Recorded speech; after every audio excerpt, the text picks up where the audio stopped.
এই গল্পটি এমন একটি ছেলের যে উচ্চতাকে ভয় পায়। সবাই তাকে নিয়ে মজা করে, কিন্তু ভাগ্য তার সাথে এমন এক খেলা খেলে যার কারণে সে টাইম ট্রাভেল করে 1000 বছর অতীতে চলে যায়। সেখানে তার পুরো পৃথিবীটাই বদলে যায়। প্লট বাংলা পরিবেশন করছে পাওয়ার অফ স্টোন। গল্পের শুরুতে আমাদের ভিক্টর নামের একটি ছেলেকে দেখানো হয়। ছোটবেলায় এক গাড়ি দুর্ঘটনায় তার বাবার মৃত্যু হয়েছিল। তার বাবার গাড়িটি অনেক উঁচু জায়গা থেকে নিচে পড়ে গিয়েছিল। সেই থেকেই ভিক্টর উঁচু জায়গাকে ভয় পেতে শুরু করে। সে কখনো উঁচু জায়গায় যায় না। তার মনে হয় যদি সে উঁচু জায়গায় যায় তবে সেখান থেকে পড়ে গিয়ে তারও মৃত্যু হবে। আর ঠিক এই কারণেই ভিক্টর আজ তার স্কুল বন্ধুদের সাথে পিকনিকে যাচ্ছে না, যারা সবাই মিলে পাহাড়ের সূর্যগ্রহণ দেখতে যাচ্ছে। কিন্তু ভিক্টরের মা তাকে বোঝায় যে তোমার বন্ধুদের সাথে পিকনিকে যাওয়া উচিত, তোমার বাবা সবসময় তোমাকে রক্ষা করবেন। ভিক্টর তার মায়ের কথা মেনে নেয় এবং পিকনিকে যাওয়ার জন্য তৈরি হয়ে যায়। 1000 বছর অতীতে। এখান থেকে গল্প 1000 বছর অতীতে চলে যায়, যেখানে একজন জাদুকর এক বিশেষ ধরনের সাধনা করছে। আসলে সে পাওয়ার অফ স্টোন অর্থাৎ শক্তির পাথর পেতে চায়, যাতে সেই পাথর দিয়ে সে পুরো পৃথিবীর ওপর রাজত্ব করতে পারে। এই জাদুকর এতটাই শক্তিশালী যে দেখতে দেখতে সে তার জাদুর সাহায্যে নিজের সামনে একটি ড্র্যাগন তৈরি করে ফেলে। বর্তমান সময়ে ফেরা। গল্প আবার বর্তমানে ফিরে আসে, যেখানে ভিক্টর তার বন্ধুদের সাথে সূর্যগ্রহণ দেখার জন্য বেরিয়ে পড়েছে। তখন তাদের সামনে কাঠের একটি ব্রিজ আসে। যখন ভিক্টর ব্রিজের মাঝখানে পৌঁছায় তখন সে জমে যায়, কারণ তার ভয়ে তার উপর চেপে বসেছে। সে আর সামনে এগোতে পারে না। তার এক বন্ধু তাকে সাহায্য করে ফিরিয়ে নিয়ে আসে। ভিক্টরের কোমরে একটি বোতল ছিল, যেখান থেকে জল গড়িয়ে তার প্যান্টে পড়ে যায়। তার সব বন্ধুরা মজা করে বলতে থাকে যে সে ভয়ে প্যান্টে প্রস্রাব করে দিয়েছে। এতে ভিক্টর খুব কষ্ট পায় এবং সেখান থেকে দৌড়ে পালিয়ে যায়। ভিক্টরের বন্ধু তার কাছে এসে বলে যে তোমার ওদের কথায় এতটাও গুরুত্ব দেওয়া উচিত নয়, আর এখন তো সূর্যগ্রহণও শুরু হয়ে গেছে। এর সাথেই ভূমিকম্প শুরু হয়, যার ফলে ভিক্টরের পা পিছলে যায়। সে একটি পাহাড় থেকে নিচে ঝুলতে থাকে। সে ভিক্টরের কাছে সাহায্য চায়, কারণ এভাবে সে বেশিক্ষণ সেখানে ঝুলে থাকতে পারবে না। কিন্তু ভিক্টরের মনে উঁচু জায়গা নিয়ে ভয় রয়েছে। তবুও সে তার বন্ধুকে সাহায্য করার জন্য ধীরে ধীরে এগোতে থাকে।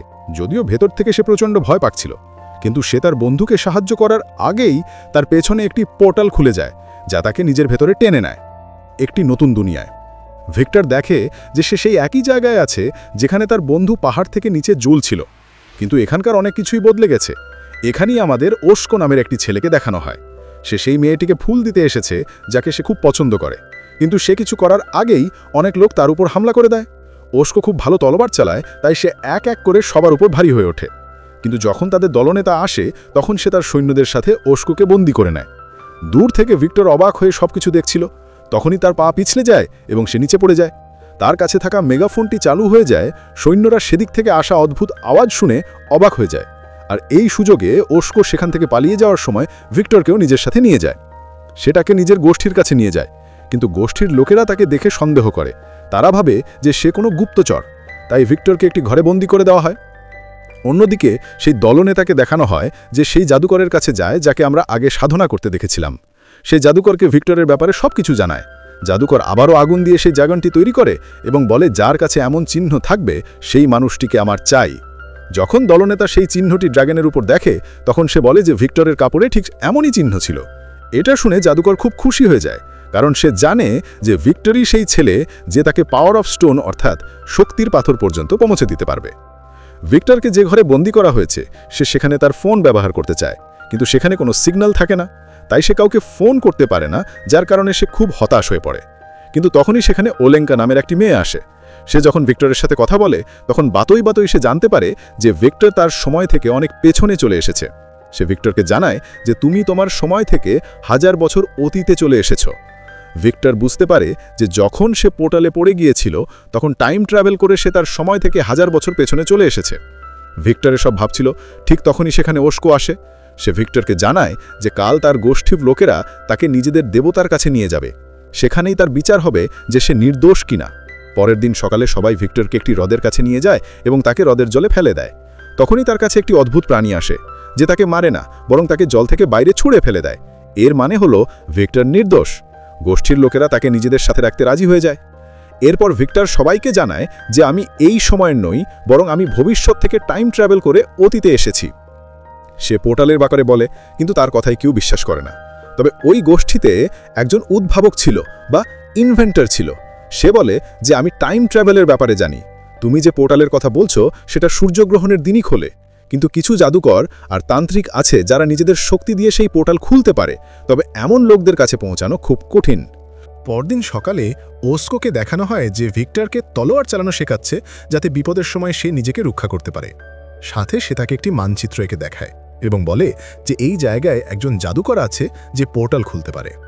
ভিক্টর ঠিক করে যে সে একাই সেই জাদুকরের কাছে পৌঁছাবে, যাতে সে পোর্টাল খুলে দেয় আর ভিক্টর নিজের সময়ে ফিরে যেতে পারে। অন্যদিকে সেই জাদুকরকে দেখানো হয় যে তার পাখিকে ভিক্টরের উপর নজর রাখার জন্য পাঠায়। ভিক্টর তার যাত্রার জন্য বেরিয়ে পড়ে। পথে কার সাথে ওলেঙ্কার দেখা হয়। সে বলে যে আমি তোমার সাথে যাব, তুমি একা ওই জায়গা পর্যন্ত পৌঁছাতে পারবে না। ওলেঙ্কার সাহায্যে তারা দ্রুতই সেই জাদুকরের গুহার বাইরে পৌঁছে যায়। তখনই ভিক্টর একটি দৈব দর্শন দেখতে পায়, যেখানে সে নিজেকে একটি নির্জন জায়গায় আবিষ্কার করে। সে একটি কণ্ঠস্বর শুনতে পায় যা তাকে জিজ্ঞাসা করে যে তুমি এখানে কেন এসেছো।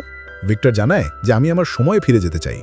কণ্ঠটি বলে, ঠিক আছে, আমি তোমাকে সাহায্য করতে রাজি আছি, কিন্তু এর বদলে তোমাকে তোমার একটি ভয়ের কথা বলতে হবে। এরপর ভিক্টর জানায় যে ছোটবেলায় আমাদের গাড়ি অনেক উঁচু থেকে নিচে পড়ে গিয়েছিল, তখন থেকেই আমি উচ্চতাকে ভয় পাই। সেই কণ্ঠস্বর বলে, ঠিক আছে, আমি তোমাকে তোমার সময়ে ফিরিয়ে দেব, কিন্তু প্রথমে তোমাকে একটি জাদুকরি পাথর খুঁজে বের করতে হবে, কারণ সেই পাথর ছাড়া তুমি নিজের সময়ে ফিরে যেতে পারবে না। সেই পাথরটি পাওয়ার জন্য তোমাকে ডানাহীন পাখিদের বাসা খুঁজতে হবে। যখন তুমি সেই জায়গায় পৌঁছাবে তখন সেখান থেকে একটি কাপড় ওড়াবে এবং সেই কাপড় যেদিকে যাবে তোমাকেও সেদিকেই যেতে হবে, যেখানে তুমি সেই জাদুকরি পাথরটি পাবে। মনে রাখবে, ওটা কোনো সাধারণ পাথর নয়, ওতে অনেক শক্তি আছে। আর সেই পাথর আর তার শক্তি তখনই কাজ করবে যখন দুজন সত্যিকারের প্রেমিক প্রেমিকা তাকে স্পর্শ করবে। এরপর ভিক্টর তার দৈব দর্শন থেকে বেরিয়ে আসে। সে যা যা দেখেছিল তা ওলেঙ্কাকে জানায়। ওলেঙ্কা বলে যে আমি এমন একটি গ্রামের কথা জানি যেখানে লোকেরা পাখিদের মতো বাসা বানিয়ে থাকে। দ্রুতই তারা দুজন সেই গ্রামে পৌঁছে যায়। এরপর ভিক্টর তার ব্যাগ থেকে কাপড় বের করে হাওয়ায় ওগায়। এখন তারা দুজনেই সেই কাপড়ের পিছু নেয়, যা একটি হ্রদের কাছে গিয়ে পড়ে। সেখানে ভিক্টর সে জাদুকরি পাথরটি পেয়ে যায়, যেটি আসলে শক্তির পাথর, যা জাদুকরের প্রয়োজন। জাদুকর জানতে পেরে যায় যে ভিক্টর জাদুকরি পাথরটি পেয়ে গেছে, তাই সে দলনেতার সৈন্যদের তাকে ধরার জন্য পাঠায়। কিন্তু তখনই সেই উদ্ভাবকের এক সঙ্গী এসে তাকে বাঁচিয়ে নেয়। এরপর ভিক্টর সেই জাদুকরি পাথরটি নিয়ে সেই পোর্টালের কাছে যায়, যেখান দিয়ে টাইম ট্রাভেল করে সে তার সময় থেকে 1000 বছর পেছনে এসেছিল। ভিক্টর পোর্টালটিকে জাদুকরি পাথর দিয়ে খুলতে চায়, কিন্তু পাথরটি কাজ করে না। উদ্ভাবক তাকে বলে যে যতক্ষণ না এই পাথরের উপর বজ্রপাত হবে ততক্ষণ এটি কাজ করবে না, তাই আমাদের এটিকে গোষ্ঠীর সবচেয়ে উঁচু জায়গায় রাখতে হবে। এরপর তারা সবাই পাথরটিকে গোষ্ঠীর সবচেয়ে উঁচু জায়গায় লুকিয়ে রাখে, যাতে সেটির উপর বজ্রপাত হয়। ওদিকে জাদুকর সেই পাথরটি পাওয়ার জন্য যে কোনো পর্যায়ে যেতে প্রস্তুত। এর জন্য সে তার জাদুর ব্যবহারও করে। রাত হতেই প্রবল বৃষ্টি শুরু হয়ে যায় এবং আকাশে বিদ্যুৎ চমকাতে থাকে। তখন ভিক্টর দেখে যে একজন লোককে খাঁচায় বন্দী করে রাখা হয়েছে, যে আসলে দলনেতার ভাই। ভিক্টর তাকে বৃষ্টি থেকে বাঁচায়। ঠিক তখনই আকাশে বিদ্যুৎ চমকায় এবং বজ্রপাত সেই টিলার উপরেই পড়ে যেখানে পাথরটি রাখা ছিল। টিলার সেই অংশটি ভেঙে দলনেতার ভাইয়ের কাছে পড়ে, যার ফলে দলনেতার ভাই সেই পাথর দিয়ে নিজেকে মুক্ত করে। আসলে গোষ্ঠীর লোকেরা দলনেতার ভাইকে এখানে বন্দী করে রেখেছিল, যে এখন মুক্ত হয়ে গেছে। সে পাথরটি নিয়ে তার ভাই অর্থাৎ দলনেতার কাছে যায় এবং তাকে পাথরটি দিয়ে দেয়। এরপর তারা পাথরটি জাদুকরকে দিয়ে দেয়। এখন জাদুকর সেই পাথরের শক্তি ব্যবহার করতে চায়, কিন্তু সে তা পারে না, কারণ এই পাথর ভিক্টর খুঁজে বের করেছে একমাত্র সে এর শক্তি ফিরিয়ে আনতে পারে। পরদিন সকালে গোষ্ঠীর লোকেরা জানতে পারে যে দলনেতার ভাই এবং পাথর দুটোই উধাও। তারা যে কোনো মূল্যে দলনেতার ভাইকে ফিরিয়ে আনতে চায়। অন্যদিকে উদ্ভাবক ভিক্টরের সাহায্যে একটি প্যারাগ্লাইডার তৈরি করে, যাতে প্যারাগ্লাইডারের সাহায্যে সে পাথরটিকে ফিরিয়ে আনতে পারে। পরের দিন আমাদের দেখানো হয় যেখানে উদ্ভাবক এবং অলেঙ্কা নদীর ধারে ছিল। তখনই সেখানে দলনেতার লোকেরা এসে তাদের ওপর হামলা করে আর উদ্ভাবককে মারাত্মকভাবে আহত করে দেয়। দলনেতার লোকেরা অলেঙ্কাকে অপহরণ করে নিয়ে যায়। এরপর উদ্ভাবককে গোষ্ঠীতে ফিরিয়ে আনা হয়, যার অবস্থা খুব খারাপ ছিল।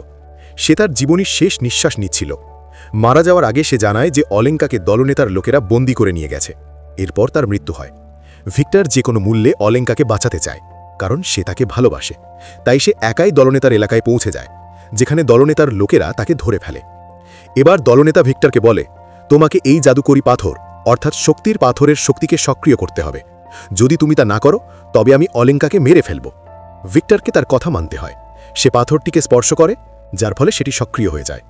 এরপর দলনেতা তার ভাইকে বলে, তুমি এদের দুজনকে মেরে ফেলো, আর নিজে পাথর নিয়ে সে জাদুকরের কাছে চলে যায়। কিন্তু দলনেতার ভাই এখানে তাদের মারে না, কারণ যেই রাতে সে বৃষ্টিতে ভিজছিল ভিক্টর তাকে সাহায্য করেছিল। তাই সে তাকে একটি ঘোড়া দিয়ে বলে, যত তাড়াতাড়ি সম্ভব তোমরা দুজন এখান থেকে চলে যাও। ভিক্টর আর অলেঙ্কা সেখান থেকে চলে যায়।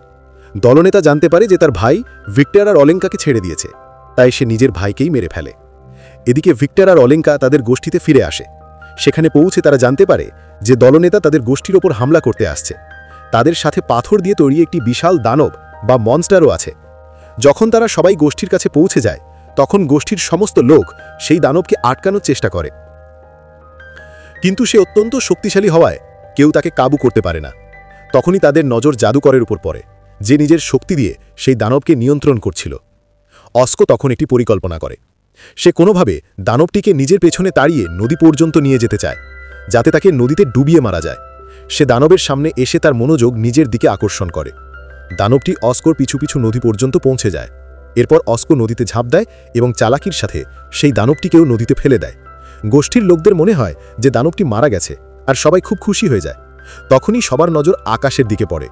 সেদিনও সূর্যগ্রহণ ছিল, আর সূর্যগ্রহণ হতেই সেই পোর্টালটি আবারও খুলে যাবে। ভিক্টর দ্রুত সেই পোর্টালের কাছে পৌঁছে যায়। সূর্যগ্রহণ হয়, কিন্তু তারপরেও পোর্টাল খোলে না। এতে ভিক্টর বুঝতে পারে যে দানবটি এখনও বেঁচে আছে, যাকে জাদুকর সেই জাদুকরি পাথর দিয়ে নিয়ন্ত্রণ করছে। আর যতক্ষণ তার কাছে জাদুকরি পাথরের শক্তি থাকবে, ততক্ষণ পোর্টাল খুলবে না। তাই সে আবার গোষ্ঠীতে ফিরে আসে, যেখানে দলনেতার লোকেরা পুরো গ্রামের ওপর হামলা চালিয়েছে। কিন্তু উদ্ভাবকের লোকেরা দ্রুতই তাদের সবাইকে কাবু করে ফেলে।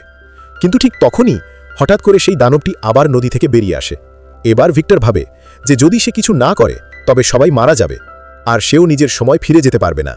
তাই সে তার উচ্চতার ভয় ভুলে গিয়ে উদ্ভাবকের তৈরি করা প্যারাগ্লাইডার নিয়ে একটি টাওয়ার থেকে নিচে ঝাঁপ দেয়। এখন সে সেই প্যারাগ্লাইডার দিয়ে সেই জায়গায় পৌঁছায় যেখানে জাদুকর ছিল। সে জাদুকরের ওপর হামলা করে, যার ফলে জাদুকরের হাত থেকে পাথরটি ছিটকে পড়ে যায়। আর যেই তার হাত থেকে পাথরটি পড়ে যায়, দানবটি নিজের জায়গায় জমে যায়।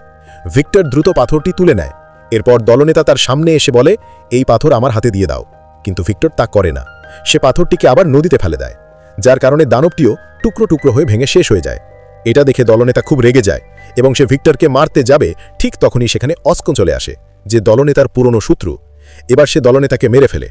এরপর ভিক্টর দ্রুত সেই পোর্টালের কাছে যায়, যেখান থেকে সে নিজের সময় ফিরে যেতে পারবে। যাওয়ার আগে সে অলেঙ্কাকে বিদায় জানায় এবং পোর্টালের মাধ্যমে টাইম ট্রাভেল করে 1000 বছর সামনে, অর্থাৎ নিজের সময়ে ফিরে আসে। যদিও সে টাইম ট্রাভেলের পর সেখানে অনেক সময় কাটিয়েছিল, কিন্তু সে ঠিক সেই মুহূর্তেই ফিরে আসে যে মুহূর্তে সে এখান থেকে গায়েব হয়েছিল। তার বন্ধু তখন থেকে ঝুলছিল, কিন্তু ভিক্টরের আর উচ্চতাকে ভয় লাগে না। তাই সে তার বন্ধুকে উপরে টেনে তুলে তার জীবন বাঁচিয়ে নেয়। যদিও ভিক্টর নিজের সময় ফিরে এসেছে, কিন্তু সে এখনও অলেঙ্কাকে খুব মিস করে, কারণ সে তাকে ভালোবাসত। এখানে ভিক্টর তার সময় একটি বিশেষ পাথর স্পর্শ করছিল, আর ওদিকে 1000 বছর পেছনে অর্থাৎ অতীতে অলেঙ্কাও সেই একই পাথর স্পর্শ করছিল। আপনার কি মনে হয়, ভিক্টর আর অলেঙ্কা কি কখনো মিলিত হতে পারবে? কমেন্ট বক্সে অবশ্যই লিখুন। আশা করি এই গল্পটি আপনাদের ভালো লেগেছে।